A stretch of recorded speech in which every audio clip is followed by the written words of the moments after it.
Welcome back to the photographer. Wait a minute.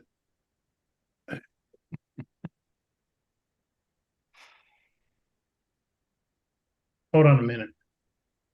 My earpods was connecting to my tablets. That happened to me a couple times last time. Okay. Anyways, I was hearing my tablet talk to me in the earphones. I was like, what in the world's going on? Okay. We're we're live on YouTube. This is the 5th episode of the Photographers Roundtable. And there's a few of us absent tonight, but they had doctor's excuses and work excuses. So we didn't have Mr. Johnny Pink show up tonight, and I hope he's doing fine and his wife's doing better. And David Sailors had to work tonight. Okay, so we're going to talk about David tonight. All right. He's not here. Okay, but anyways, yeah. So I wanted to kind of mix it up a little bit tonight, and one of the things I wanted to start doing is I wanted to start highlighting somebody's channel every time we do this. And if you guys ever have any suggestions for some channels, that'll be fine. Just let me know who they are and we'll highlight them. But one of the people, let me get over here a second here, if I can find him.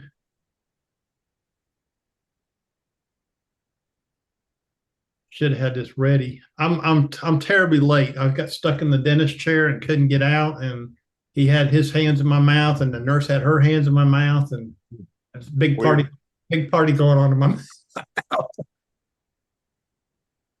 Here we go. Okay, let me share my screen real quick.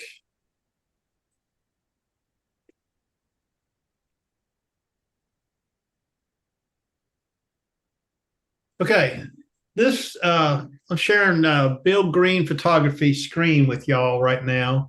The green screen. Yeah, the green screen. Oh,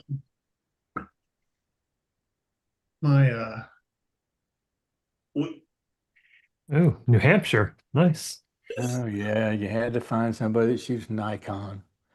Anyways, Bill's an older gentleman. I think he follows all of us basically. If you've not seen his channel, it's pretty interesting. He does a lot of kayak photography. He lives up in Vermont or New Hampshire, one of those two states. I can't remember which one it was. He has 890 subscribers. Okay, yeah, he's kicking ass. He's doing well. He's really close to 1,000. Okay, and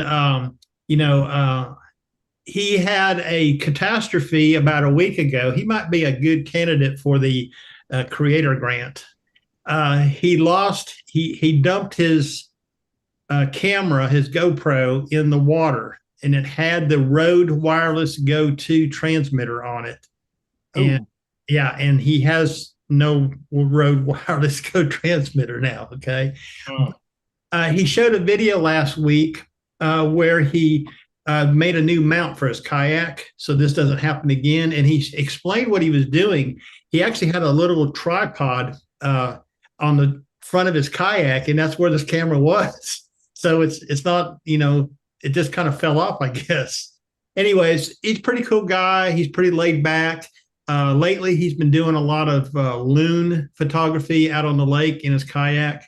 So I just wanted to highlight him here for some other people who are, watching this show, and might want to check him out if you're into wildlife photography. And he's a pretty nice guy, and he does comment on some of my videos. I'm sure you guys have seen him around, because I think a lot of these people we get on our channels follows all of us. Okay, so I just kind of wanted to highlight his channel a little bit and show that off.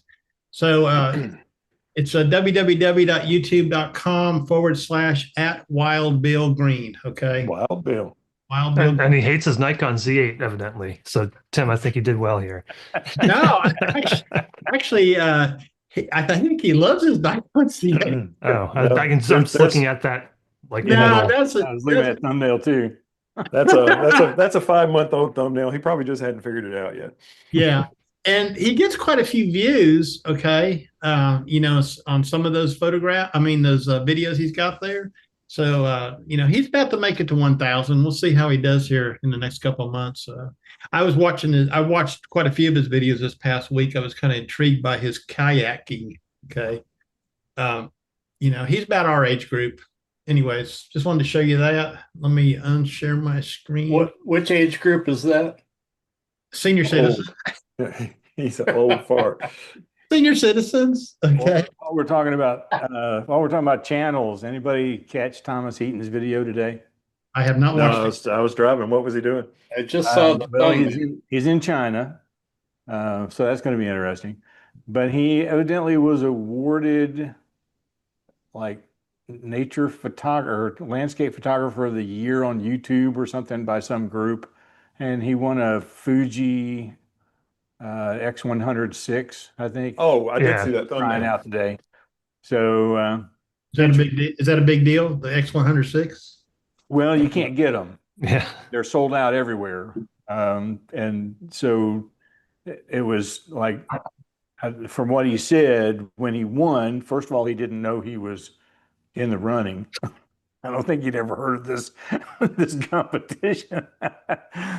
But Fuji was the one of the sponsors, and so you got to pick out up to $2,000 worth of equipment.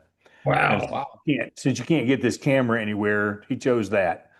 And it's supposed to be a really good camera. I'm not going to go out and buy it.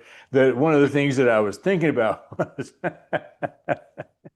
he was talking about the fact that I know what you're saying.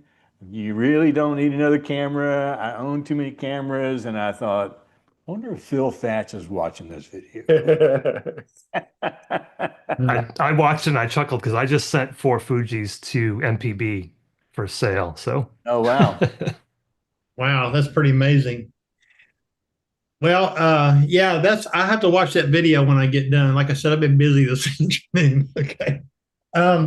Anyways, I like to recommend 1 or 2 channels every episode. So if you guys fall across one that the group would be interested in, email it to us or text it to us, whatever. And then if you want to recommend it for the next episode, let's do that and show off some of the other channels that are out there that are interesting besides our own.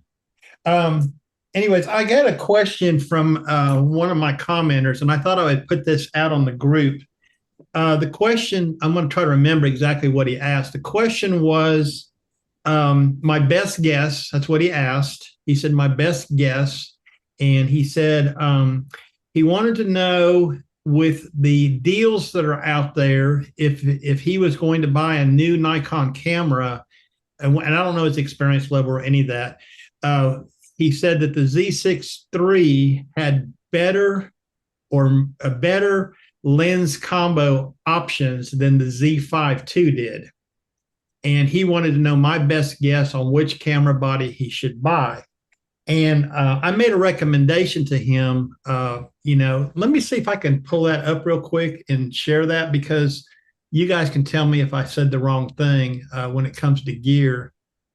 Yeah, I don't understand the question. Those two Well, cameras let me they've get got to the same megapixels and they take the exact same lenses. So I don't understand the I question. wonder if he's maybe talking about kits available. Maybe they have Yes, different kits. Oh, between I the get two. it. Okay. Yeah. he was. Let me run over here real quick. Hold on a second and see if I can pull his comment up.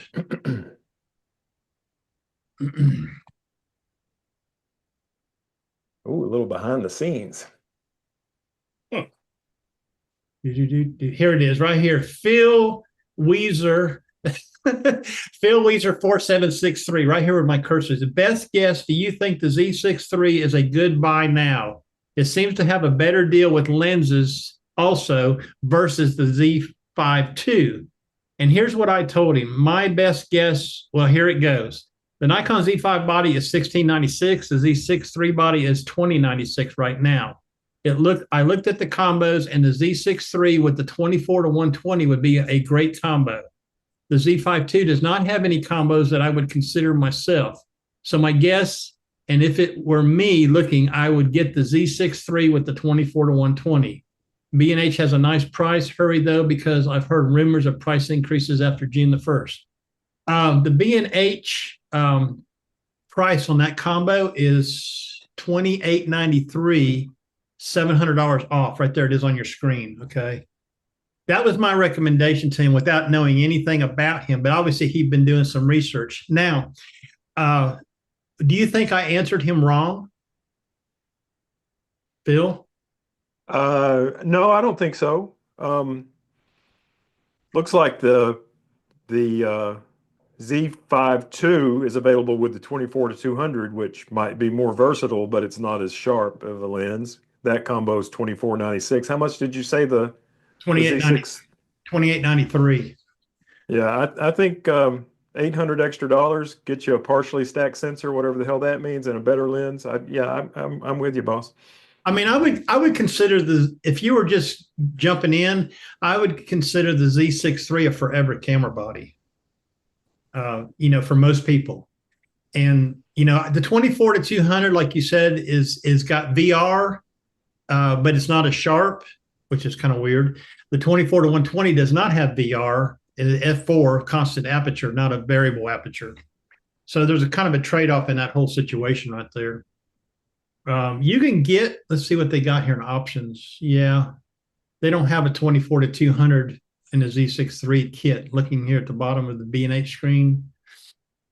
Anyways, I thought I gave him a pretty good answer. I just wanted to, see how you all felt about it. Yeah, I like it. Or you could tell him to get a Z8 and a 600 PF. That'd be the way to go. Yeah. It's hard to know too, unless they kind of specify what type of photography, because to me, the Z6 III would not be enough for small birds as far as megapixels go and croppability. So what Phil said, maybe look at something that has a higher megapixels, but that's all, again, that's the personal preference, but I would. Yeah, I mean, is he a bird photographer? I guess we don't know. Oh, All wait around. wait a minute. Now I got to rebuttal that one. Okay. It does not have enough. It's not croppability. I mean, a D500 is only 20 megapixels. Mm-hmm. But it's already cropped. It's got the same Right, pixel yeah. density as 45 megapixels. Right. And then you got Topaz to help you, So, I mean, I crop D500 images all the time. Yeah. So that, like Phil said, that's the equivalent of a full frame 45 megapixels. So the fact that it's a crop sensor and 20 megapixels is not a bad thing compared to a 24 megapixel full frame. But again, I with small birds, I like to shoot warblers, and no matter how close you get, you're still going to crop, right? So, but all around, I think probably the Z6 III, well, not probably, definitely is better than the Z5 II. Hey, Thomas Heaton's in the chat. Well, I'm in the wrong window then. Hold on a minute. Thomas McEwen. I just thought I'd throw that out there. Good evening, T-Bone. He's called T-Bone in the wild. I think I've seen that name somewhere. Good evening, Mr. T-Bone on YouTube. Anyway, we got 10 people on the YouTube. Yeah, Phil. Thank you, Phil. Anytime y'all can answer those chat things, you can help me out with that. Yeah. Anybody got any thoughts about the Viltrox 16 millimeter 1.7 lens? 1.7? Don't they have a 1.7? 16 millimeter? I don't know. The one I have is a 1.8. Oh, maybe it's 1.8. I'm sorry. I can't read my own writing. Has anybody got any comments about that lens? Is it a good lens to buy? It's a chunk. Is that what I think that's what you called the other one, right, Phil? It's big. It's pretty big. I think if you've got the 14-30 f4, which you do, and you don't do Astro, which I'm not sure if you do. Not yet. I mean, at 16 millimeters, this lens is better than that lens. It's super, super, super crazy sharp, but it's not a zoom, so it's less flexible. Well, I was just curious about it because I watched a couple videos. I watched your video, and I wasn't clear about. I'm looking for a prime lens. Okay, that's one. What's that? What's that? That's the Viltrox 1.8 16 millimeter. Is that the Sony version? Actually, yeah. Let me make sure. Hold on. I might have grabbed the wrong. No, that's it. That's the Sony version. It's got a screen on it. Yeah. Did you buy that? I did buy it. Yeah. You didn't steal it. No, no. And Viltrox doesn't send me anything. My channel's not big enough. So, actually, they did a couple times, but. Well, maybe we can help you. But I can tell you one thing. It's well built. It's pretty sharp, and I don't use prime lenses a ton, but for Astro, I think this would be a pretty good lens for the price. I forget what I paid for it, but it was fairly inexpensive, I believe. Yeah. $549 is what it is. Oh yeah, but Okay. So after my Chattanooga trip and coming home with a bunch of architectural photographs that I was kind of disappointed in, okay, because of the converging lines of these tall buildings. We don't have a lot of tall buildings in Crossville. I think the tallest building here is 2 stories. No, the hospital's 4 or 5 stories. So I reached out to a friend of mine that was part of the Crossville Camera Club at one time and said, "Hey, Bill." Bill's a real techie guy, engineer type. I says, what did I ask him? I asked him something about tilt shift lenses. He says, "I got one. You want to borrow it?" I said, "Heck yeah." So he met me down here in Crossville and he brought me his Rokinon 24 millimeter. Here you go. 24 millimeter tilt shift lens, okay, for Nikon. And I took it out last week to try and I've watched about 20 videos on how to use one of these. Yeah, I took it out to try it. And I tried it on the Homestead Tower out here. I took my 14-30 with me and used it and used this. This is manual focus, by the way. I don't get it. Okay. I don't get it because the 14-30 produced almost the same image that I needed that this came up with. Okay. At 24 millimeters. Can I ask a question? Yeah. So did you level the camera Yeah. for this way, up and down? Okay. Hold on a second. I have a BH55 pano ball head. So the top, it doesn't matter about the tripod. I did level the top of the ball. Okay. The pano head. So all I got to do is rotate the pano head, not the ball itself. Now, so the camera was dead level, like Dead level side to side or front and back? Both. It's Okay. dead level, front, back, side. It was On both lenses or just the? No, I couldn't on the 14-30. I had to. So you had to angle it up. Yeah, because I was real close. It was the Homestead Tower, which is 80 feet tall. I was real close to the building because I didn't want to. I've seen you fly a drone around that. Well, I have flown a drone. I don't. I've done that. Yeah, that's what I'm saying. I want more I of was a just saying challenge. I was familiar with the landmark. Oh, I want more of a challenge. So, I need to take it out more, but I was just curious. Have any of you used one of these before? I haven't, but I do what a tilt shift lens does without a tilt shift lens. It's hard for me to say. I say that 5 times fast. In software. I level the camera side to side and front and back, and then use a really wide lens, and what I'm taking a picture of ends up in the top of the frame, and then I crop the bottom of the frame out, which is kind of what that lens does. It just moves up to where it moves what would be at the top of the frame to the middle of the frame, so you don't have to crop it. But I mean, I don't know. I haven't used one, so. Well, this is free. I mean, I don't own it. He just told me keep it as long as I wanted to. I want it to work because I got a lot of architectural stuff that I want to take and make it look right. So I just need to practice more. He did tell me, he said it's going to be a learning curve, but the focus is what's killing me on this. My eyes aren't real good, and I don't know if my diopter settings are right on my camera because I take my glasses off to shoot. When I shoot, I don't use my glasses. So I have a loop, a Hoodman loop to put on the back of the camera to look at critical focus. But this focus ring is I'm barely touching it. It moves so easily. And that is a problem for me because I might be touching the tilt shift mechanisms and bump the focus. And then I don't know I'm out of focus. And that's what I noticed is the photographs were a little bit soft, and which I had focus peaking turned on. This is the Z6ii.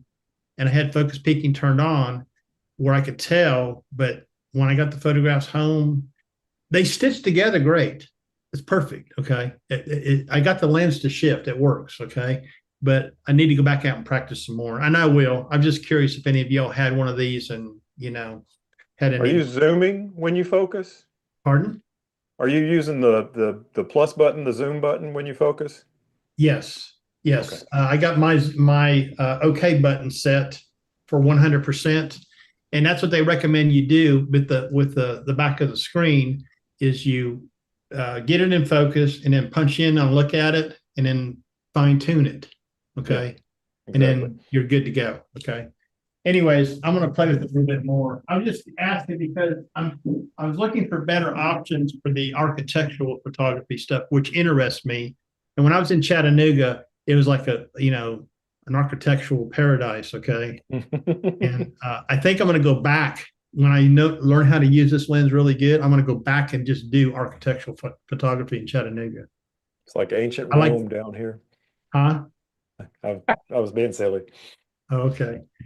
Am I going to get killed if I come down there by myself? I got to have one of the Chattanooga locals with me or something? No, of course not. No, Chattanooga's fine. So Craig Pfeiffer Photography says, I never used a tilt shift before, but he sure would like to. Me too. He says Me too. some situations that would have been nice to have. Okay. I And don't, I've been looking at the Viltrox lenses because there's been a lot of talk of those lately. You know, Adrian Alford down there has been doing a lot of Z52 stuff. So on there. yeah, I would check the distortion on this 16 millimeter. I'm not sure if you're trying to do architectural. I don't know that that would necessarily be the best lens, but I'm not sure Yeah. about the distortion. Yeah, I don't think so. I think the 24 is actually almost perfect. That's what this one is.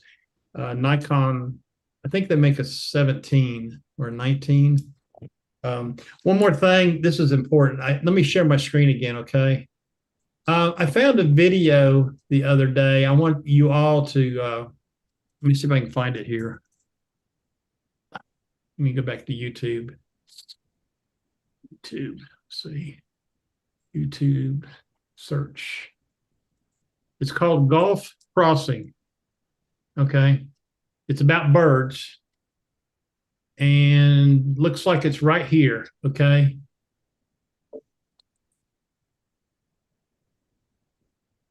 It's a very good video. If you want to learn about bird migration and why they do it and how they do it, this is a really cool video. Okay. 1.4 million views. I watched it the other night and it was like, holy, the guy's only got 4,000 subscribers. It was That's crazy. the video was put out 12 years ago. Okay. When I 1.4, watched, that's like one of those Tim Childers videos right there. that 12 years old. You need to watch this, okay? Because this, and I'm showing it so the people at home can see it too. It's really informative. If you want to learn about why birds migrate, how they migrate, what causes them to migrate, and all that kind of stuff, and the flight paths in Texas and Florida, how the two states are involved in the migration. One of the things I'll just throw out there to you, when they migrate north out of South America and Mexico, they go through Texas. Most of them do. When they migrate back south, they go through Florida. As far down as they can. They get down way down into Florida and cross over down there. And it has to do with food source. There's more food source available in the spring. Okay, they can that they can fly further across the Gulf, but there's less food source in the fall because most of the spring bugs are dying by now and all that. So they have to feed longer in the state of Florida before they cross again. Really cool video. Need to watch it. I mean, especially if you're a bird photographer. Okay. And Phil and I were kind of talking about this, even between Tennessee and North Carolina. He's seeing different birds being west of me than I see here. So we see almost all the warblers come through in North Carolina. I know, in it's the amazing. fall, but in the spring, not as many. And Phil was seeing some stuff that I hadn't seen here in the spring, but I'll see them in the fall. Mm-hmm. So the way the flyways work, the eastern coast of the United States is the southbound flyway, and they all come in from like Ohio and Kentucky and Michigan over to the coast of Florida, East Coast, and come down the coast into Florida.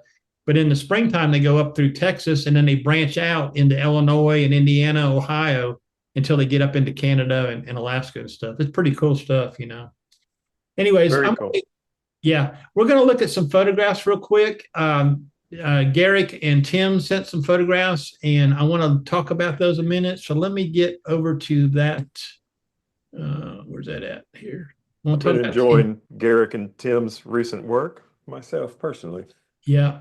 Let me get Yeah, there's a Howard Johnson that I have to go to now, and it's apparently 20 minutes from the house. It's close. He's got to go to a Howard Johnson. Let's see. It's retro. Do they still call them Hojos, or is that a thing of the past? No, I think, well, I would assume they still do. Okay. I don't know how many of those are around. When I was going through Chattanooga, I looked up, just Googled, retro places or something like that, and that came up. Well, now you've piqued my interest. That's from the hip. That's Tim Childers from the hip. Okay, these are Tim's images, and what I asked for you, everybody that was a street photographer, you didn't get this, Phil V, and I didn't participate either. I just picked the guys I knew did a lot of street photography. I asked them to share some of their street photography photographs and the ones that they could tell us the story about it. So we're going to start off with Tim here, and I've been enjoying Tim's photography for a long time, but I've really been enjoying it a lot lately with the shoot from the hip shots. Take it away, Tim. Yeah, so this is something I've tried to do before with my Canon, and I sucked at it. And so when I got the Leica, people like Alan Schaller and all these other people on YouTube were talking about these from the hip shots. And in my last video that I did, I talked about this a little bit because I want to try to get people when they don't notice that I'm there. Mm. And so, as soon as you do this, everything changes. Their whole demeanor changes, the scene changes. And so I've just been hanging this around my neck, and it hangs level, and I just walk around with my thumb on the trigger. And when I see something that's sort of in the zone, focal zone, I'll just snap a picture. I don't stop walking. They don't stop walking. I'm shooting about 1/800th to 1/1000th of a second. I just happened to turn a corner and found this lady with her 2 kids. I don't usually take a lot of pictures with kids, but that one was too good to pass up. And so, yeah, I've just been enjoying it. These are all at the Chattanooga market. It's like, if you're going to do this kind of photography, it's like shooting fish in a barrel. So, And your Leica's monochrome, right? yes. Okay. Yeah, it's the Q2 monochrome. I like the lady in the Yeah. booth in the background who's laughing. She's my favorite Yeah. part of this photo. It's interesting because it looks like she's spotted you, the woman pushing the children, right? She's like out of the corner right. It looks Well, like she's I think she did see me, but Yeah. she didn't realize, I don't think, that I was taking a picture. One of the other pictures I sent to Ron, there is a young lady at a booth that's looking directly at me, but I think it's because I actually did stop and I turned around because that one. I turned around and stood there. But again, you can be drinking a cup of coffee with one hand and just Yep. snap that thing with your thumb. They don't really know what you've done. This was one of my favorite pictures of the day. But what I've been trying to do over the last few weeks is play around with exposure, because if I'm outside doing regular kind of if I'm outside doing regular kind of street photography that I normally do, which is a balance of light and shadow and geometric shapes, that kind of stuff, I'm usually shooting at -1, sometimes even -2 on the EV. But to lighten that up for this kind of photography was just introducing all kinds of noise. So I was shooting here at f6.3, 1/800th of a second. I don't remember what the ISO went to, but I had it set on auto ISO.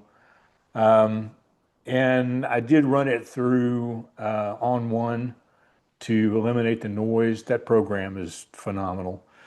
And then, so once I did, I just did a batch edit in on one with the Brilliance AI and the noise reduction AI. Didn't even bother looking at the pictures, just did that to everything and exported them into Lightroom. And when I brought them into Lightroom, pretty much the only thing I had to do was crush the blacks just a little bit add a little bit of clarity, and for a picture like this, put a circular filter around them to sort of brighten them up or darken the thing around them just a little bit to highlight them. Very easy editing process. So yeah, I've just been having fun. Cool. I'm Here's glad to see somebody else uses On One. I thought I might be the only one that uses On One, but Well, you know, I've never even heard of On One. Ron told me about On One, and I use it. okay. so you know, the thing about it is I wanted to do batch editing, and it's the only program that I was able to find that will actually open like a Q2 files, the DNG files. And even On One doesn't have a Leica Q2 lens in it, so you can't do you can't change you can't do a lens adjustment on it. Has every other kind of Leica out there, but not the Leica Q2. Yeah, it was the only one that I found, and it will do noise reduction and sharpening. But I did some shots from Nightfall, and they were all way over sharpened. I mean, they're awful looking. They don't look bad on a phone, but if you enlarge them on a computer screen, you're going to go, what the crap is he doing? Because they're just awful. So I didn't do any sharpening on these. I just do the noise reduction. Well, I've seen a real big swing in your photography genre, especially going to. I know it was probably a difficult process for you to work through to start shooting people in your photographs. Am I right about that? Oh yeah. And are you enjoying it now? Well, I am, but I mean, like these, nobody knows I'm shooting them. Right.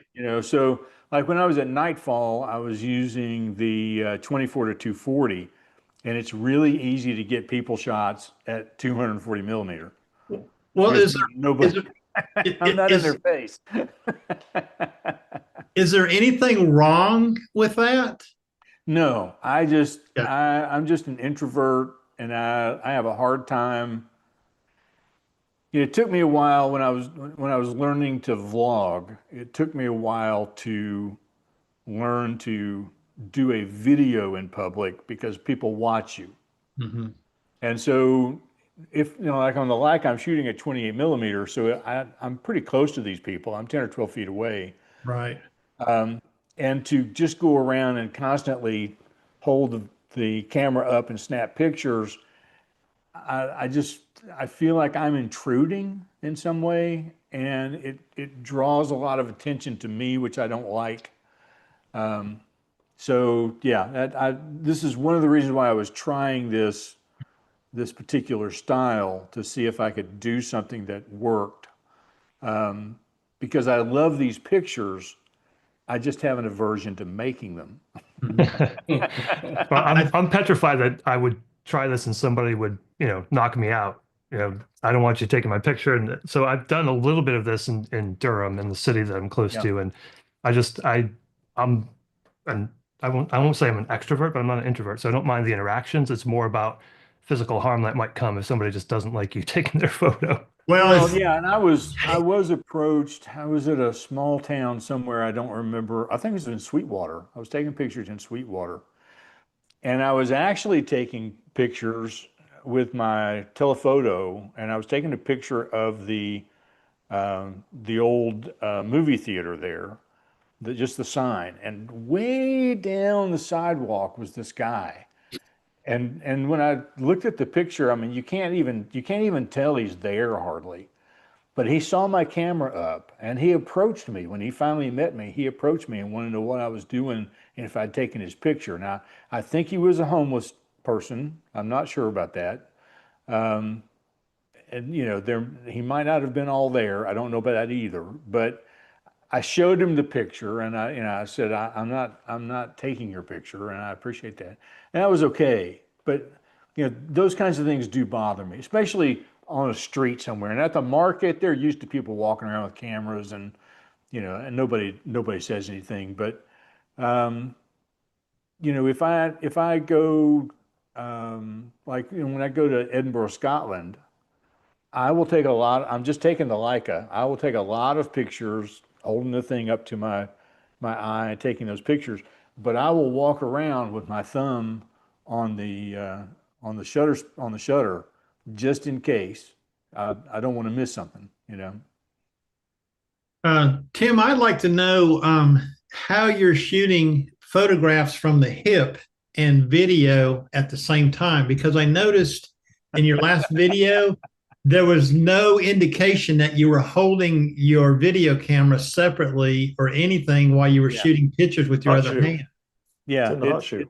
it's this right here.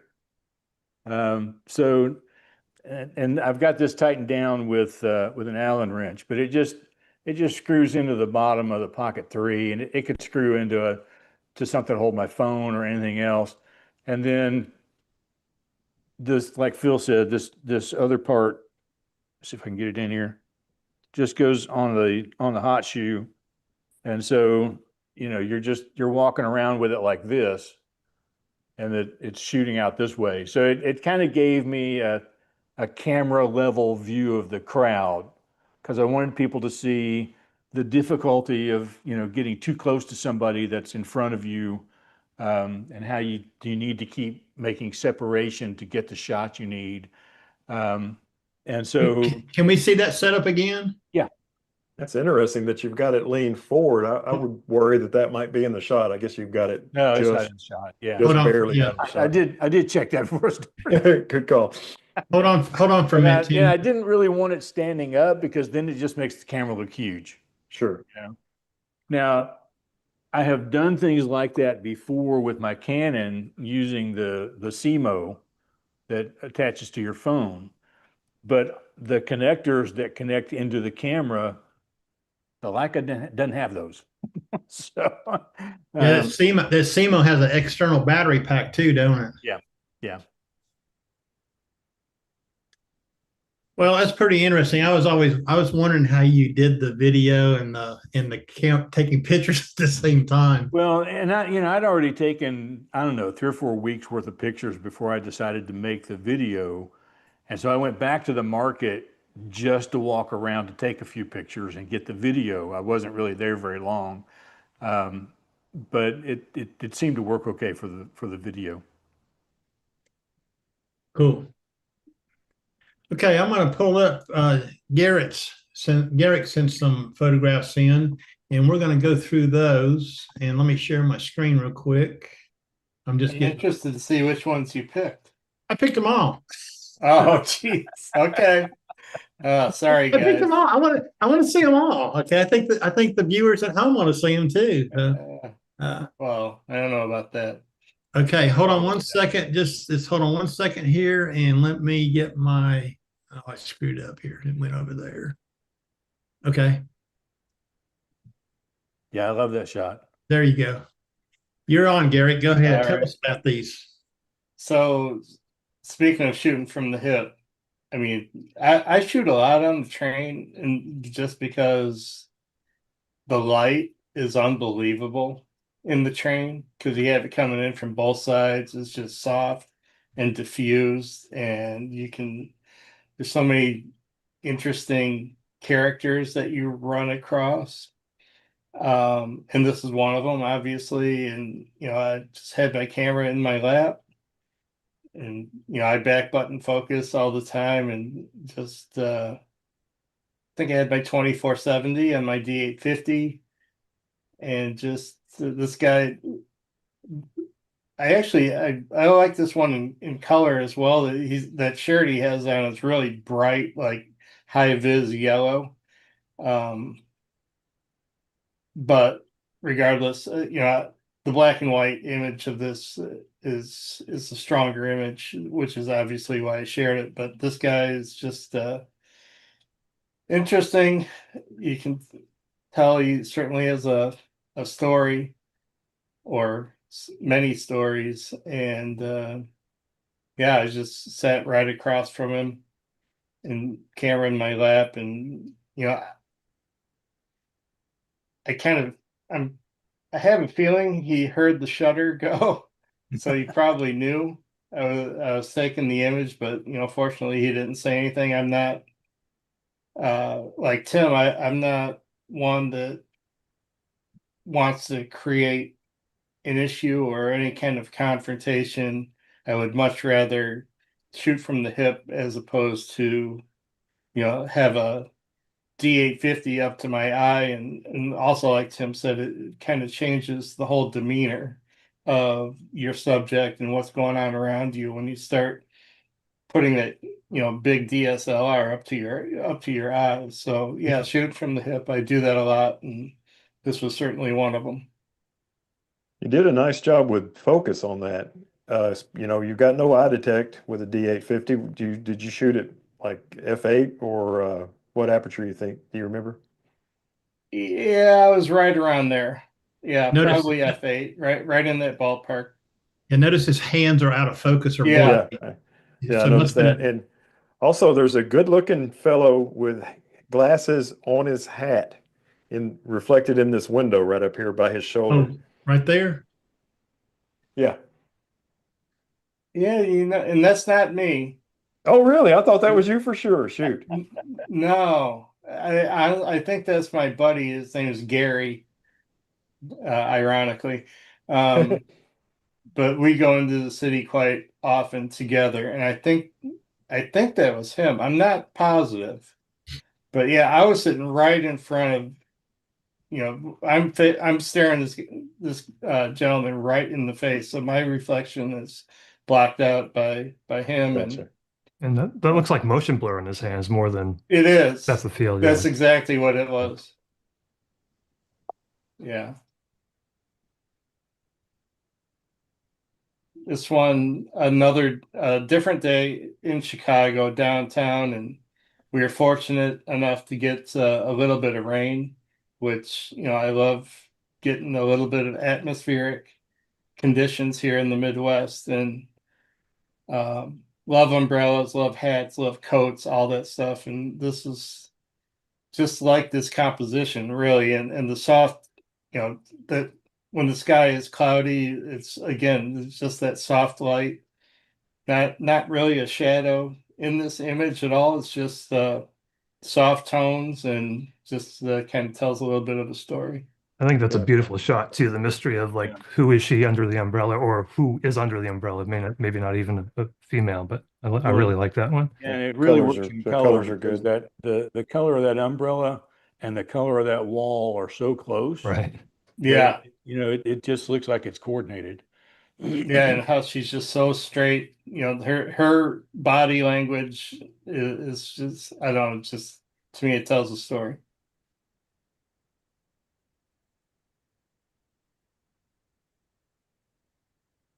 So you're gonna see the theme across these images that Ron's gonna share, and this is the outlier right here. The rest of them, I think they all have just one person, and I kind of noticed it as I was going through some images, on what to send to Ron, and I was just kind of scrolling through a bunch of my Chicago trips, and the ones that really stood up to me that I liked the most, coincidentally, have just one subject in them, aside from this one. And this one, I was pretty wide open, you can tell, but I did blur out the background a little bit more in post-processing. But I like this one. Just my eye would always come back to this one. I'm not 100% sure why. I know the synchronicity of the feet on all four girls.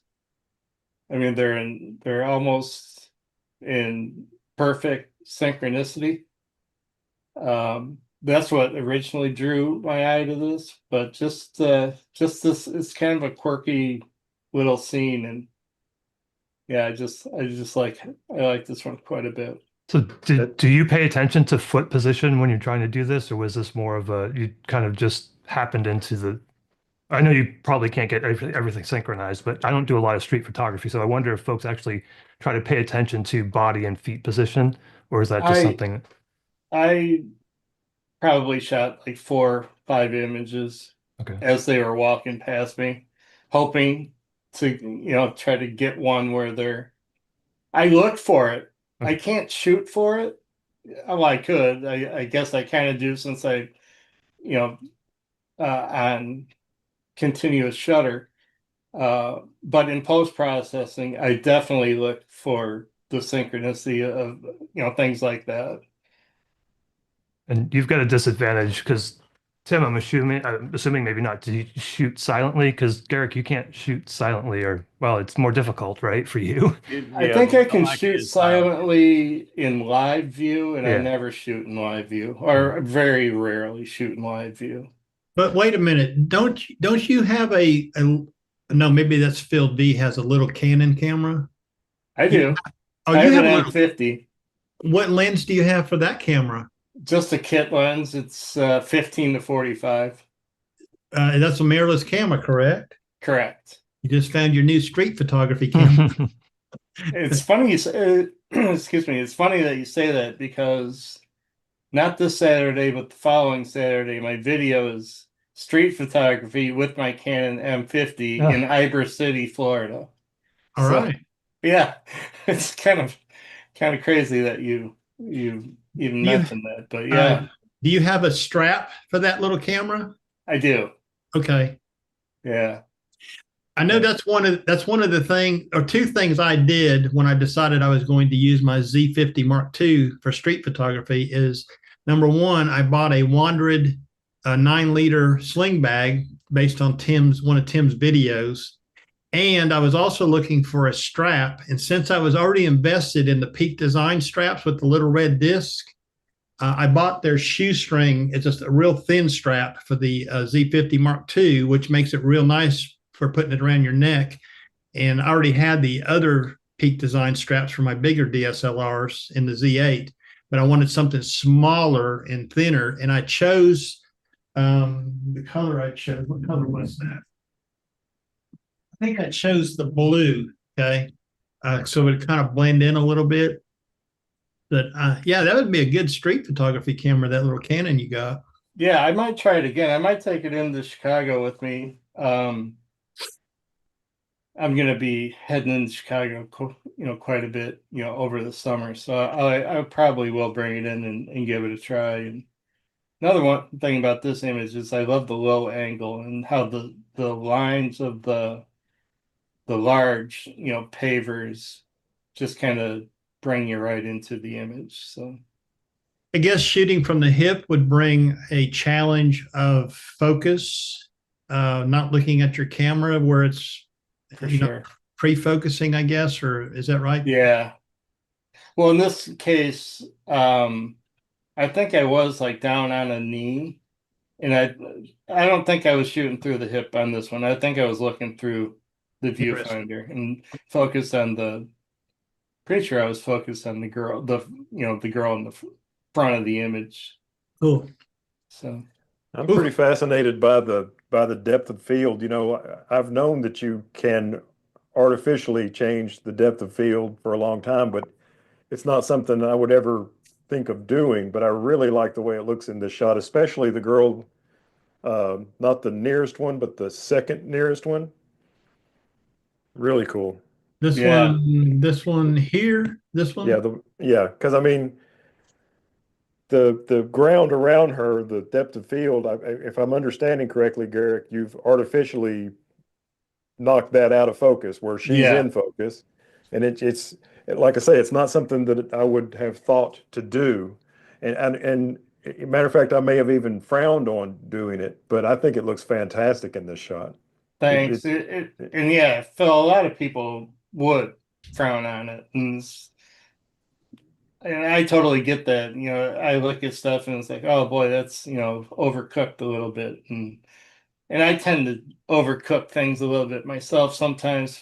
But I'm from the school of, hey, if I like it, I like it, and Exactly, and you know what it everybody's reminds me of? It reminds me of what you might see out of the tilt part of a tilt shift lens.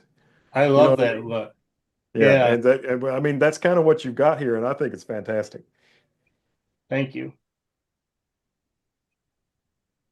So yeah, this was my camera club took a trip into the city one time, and this, Chicago's super architectural town and super into art and things like that. And this is called the Cauldron, this bright orange red uh, uh, structure, statue, whatever you want to call it. Um, yeah, it's just good light and had a kid. I was just shooting the Cauldron in the long. I love long shadows. I love long shadows coming into my lens. So I was setting up to shoot that, and then I saw back in the distance, I saw this kid with a skateboard, and he was on the phone when I first saw him, and then I just kind of sat around and hoped for the best, and the kid skated right through there, and it's like, oh baby. So I was ready for this one, and I saw it in my mind before I took it, and came out pretty much the way I was hoping for. I love the lighting in this. Yeah, yeah, That's an awesome shot. the I light remember the made this video one. that this one was in. Really cool. Yeah. So another one, again, another solo subject, and I want to say this might be at the train station. I honestly don't remember, but I sat down right next to this guy, and up above me is actually, and I have a shot of it, but I didn't send it around. Um, Up above him, the ceiling is, just a super shiny like copper, and the reflection of him from in that ceiling, I shot that a couple of times. That's what my eye was drawn to, was the reflection from above and looking down on this guy who was, either tired or depressed or whatever. Um, but that's what I originally sat down to shoot, and then it's like, then I saw this angle and it's like, okay, here we go. The light is so much better. Um, the cracks in the floor where, where his feet are connected to, and then you have the marble that he's sitting on. It's just the tones and textures, and then the mood. When I'm out doing street photography, or actually anything almost except for architectural or landscape, I'm trying to find emotion and something that gives me, emotion, or emotion of the subject, etc. And this was certainly one of one of those images. Yeah, I like that a lot. That's cool. In addition to all of that, I also noticed that all of your lines of your verticals are perfect. Did you do any manipulation there, or did you frame it that perfectly in the field? No, I fix them in post. I fix my lines. Every image that I process, I try to fix the lines. And Looks I mean, really, there's really a good. couple. Actually, in the Ibris City one, there's a couple that I left unbalanced because I was going for kind of a quirky feel. Um, so hopefully somebody out there that's watching this will see that video, and you'll be ready. You'll say, "Oh, that's what he's talking about." But yeah, for the most part, I you know in Lightroom just kind of straighten everything up. So we were actually getting ready to leave. Um, and it was close to Halloween, and this girl and some of her friends were apparently going to a party or something like that. And the guy that I was with was shooting her and her friends back behind camera. Uh, and I asked her if I could get her, portrait, or just take her picture or whatever. And she said yeah, and I said, well, I don't want to take it here. I I said, over here, I saw that light back there in the background, and I knew I wanted to center her in that light because she was in shade where she was. You guys can tell that, but I wanted to put her in the, keep her in the shade and have that light in the distance behind her, and then there's shade on the buildings to the outside of the image. So I was seeing that as like a natural vignette, and I wanted her in the shade just because of what she's wearing, and she asked me, how I wanted her to be or pose or whatever. And I said, just do what's comfortable, and that's what she did. I love this image. Cool. Was there a lot of shadow pulling on her? No, So that's no, you can see I added a little more vignette to this. Aside from that, not a whole lot of yeah, because process. I mean, she's in the shade and there's direct sunlight on the building behind her. I just would Yeah, think, well, there's tall buildings all around, so no, you can see the whole streets in the shade, yeah, and the light was coming, so that whole area, that whole road, that street was all in shade, and then the light was hitting that building back there. That's what I saw, and that's why I wanted to bring her over there. yeah, cool. D850, boys and girls. That's right, dynamic range, baby.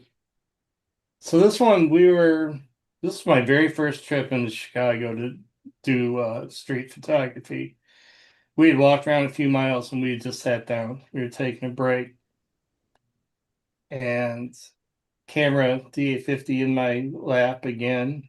And this lady just came by, walked by, and walking into the light, just another solo subject, kind of alone, and story to tell the way she's dressed, and obviously with the walker, and black and white certainly makes this image, I think. But Is the this light, this is just one that I was really, really in love with the light. is this a depth of field manipulated shot too, like that? Yeah. The one with the girls. Yeah, I threw Yeah. the far distance stuff, like those trees back there and those lights. And maybe the building as well, maybe. Yeah, probably a little bit. And on this one, the lines This one, the lines are not straight. yeah, and like this looks like an ultra wide lens. Yeah, it Yeah. might have been. It might A have lot been of the distortion. 12-24.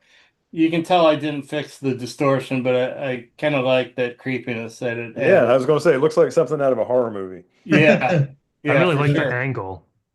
That's the thing that struck me first, is just the angle. It seems almost unnatural to me for some reason. It's probably, but the way you shot it looks really nice. I like the angle.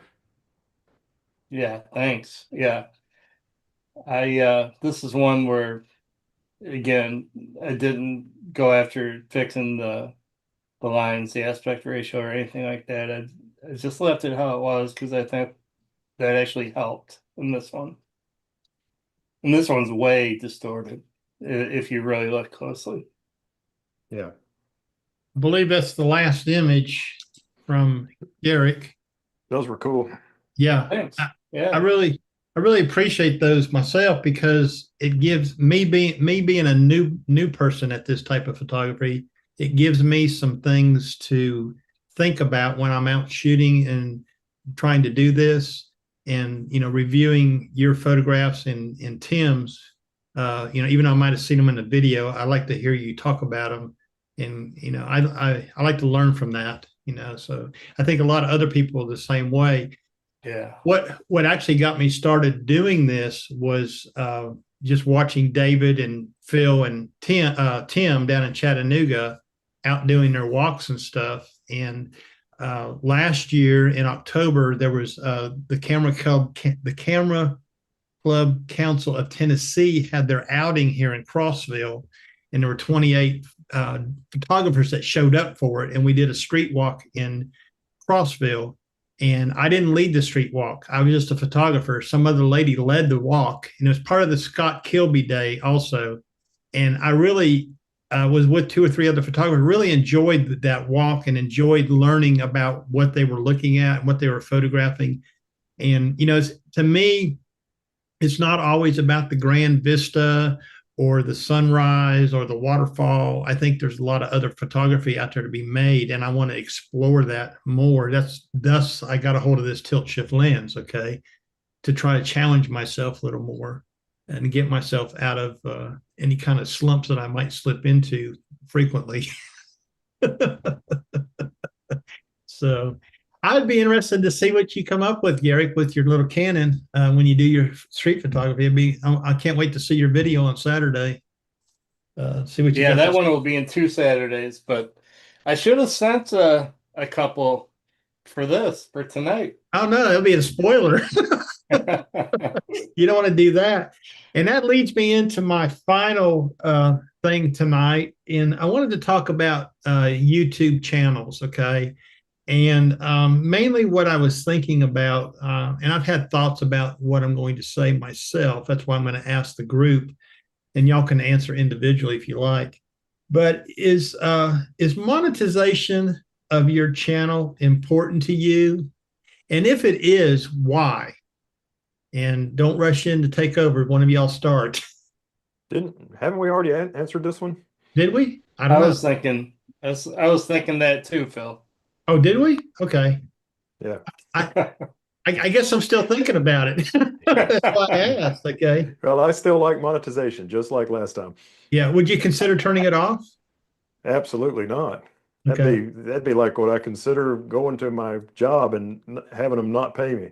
Oh, okay. It'd be like suicide. Committing Well, suicide. it wouldn't be like suicide, but I mean, if I'm doing something that's earning me money, why would I, there's nothing unethical about it. Why would I? It's Right. interesting, Phil, because I have one video on my Photo Gear Fun channel that I turned monetization off, and it probably wouldn't have got a ton of views anyways, but it was the mini documentary that I did about lake bets, because I felt like that an ad in that context would just take viewers out of it completely. And again, I think I don't know how many views it's got, maybe 1,000 total views, but and I'm working on a documentary about Sandy Creek, which is another park that's potentially in jeopardy, and I'll turn it off for that. But everything else, I'm with you. I mean, if we put all the work in, a lot of us will buy gear, maybe not just for the channel, but with the channel in mind. So definitely monetization is important. That said, I don't make a whole lot of it, but doesn't YouTube still insert ads even if it's not monetized? They do. Yeah, they do. oh, they didn't Sure. they didn't used to. I think they did. That's why I asked that. I think they do. Yeah. So why would they have they- the switch for on and off then? That's interesting. To pay you. So they know if they're going to pay you or not. Well, they won't put an ad in the middle of a live stream unless you've got it turned on. Yeah, but on a regular video, if it's under 8 minutes and you do not have monetization turned on for that video, are you going to get ads still? Not if it's under 80 minutes. Oh, okay. One at the Yeah. beginning, one at the end. Okay. Because sometimes I don't see that. I have videos that I've been doing that I do not have monetization turned on when I post them on purpose. Okay. Because I'm like Phil V. There's a few that I didn't want cluttered up with ads. Okay. I wanted them for people to see them with as least number of ads as possible. So, well, being that said, unless y'all want something else to talk about, we've been on here for an hour and 10 minutes, so that's about Let me time limit. just throw this in here. I'll be the team member who raises something at the end when everybody's ready to go. On those ads, go back and look at one or two of your videos that you've got ads turned off, and go in and look and see if the YouTube algorithm has placed ad spots anyway. Because then you'll be able to see, I mean, if there's 4, that doesn't mean people are going to see 4 ads, but there's 4 spots that YouTube says we could put an ad here. And if that's there, then more than likely those ads are going to show up.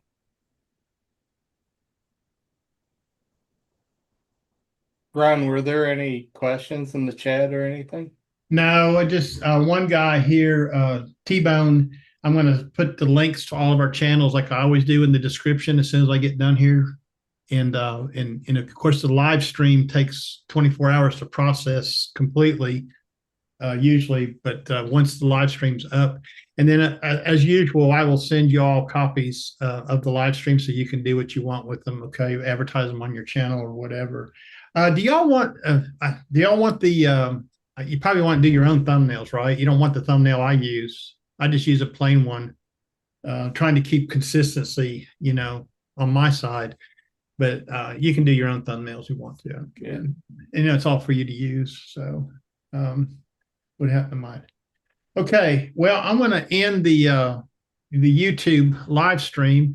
And I want to thank everybody in the YouTube land for tuning in tonight to the Photographers Roundtable, Season 1, Episode 5. We will have an Episode 6 in June sometime. And just watch the channel, watch my channel for that, and the posting, or one of the other guys' channels if they happen to put it out there. I normally put a post in my community section of my channel the day or two before, and hopefully people who watch the channel regularly during the live stream pick it up. We did have up to 21 or 22 viewers. There's still 21 watching on there. So appreciate y'all joining us tonight, and we'll see y'all next time. Bye-bye, everybody.